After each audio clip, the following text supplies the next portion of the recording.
My name's Nathaniel Shields. I live in Fredericksburg, Virginia. I've been coming here for 6 years now. So here we have my newest creation. It's called Floating Monastery of Blackwood. Inspiration just came from wanting to build a floating rock in the sky. And once I did that, I decided I wanted maybe a church or some sort of religious thing on top.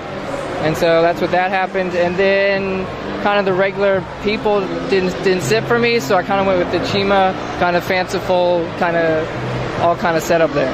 And so what does the internal structure look like? Because this is certainly, I guess you could say, a top-heavy creation. Yes, it's a bunch of square bricks, and as it gets higher to the top, it gets bigger.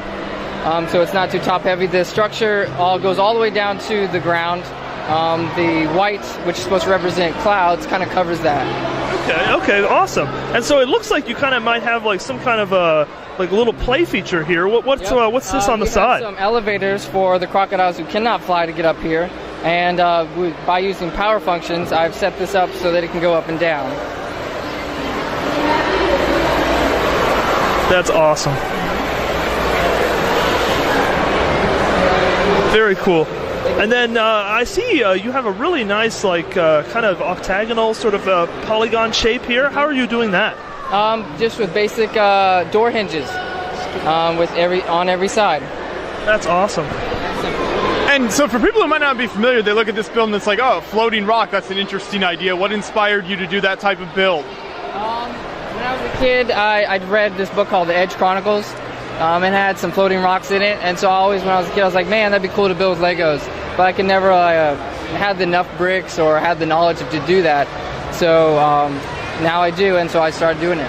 Awesome. And I really love how you have some really off-kilter kind of pieces. They just look like they're sort of stuck on, kind of just hanging off the end. Yep. How are you mounting those to this overall superstructure? With Technic ball joints, and also different angle, the Technic stuff. To do the circular pattern and make it all look very organic, I just started with one section and then slowly went all the way around figuring out the angles. Very tedious, but it works and it makes it look much organic and natural. That is awesome. And so when you're transporting this, do you just kind of toss it in a box? I'm sure that's not the case. No. Does it break down into sections?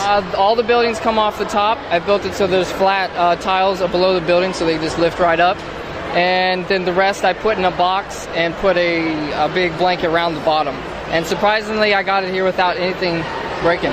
Awesome. Well, wonderful, Bill. Thanks so much for sharing with us. Yep, no problem. My pleasure. Thank you.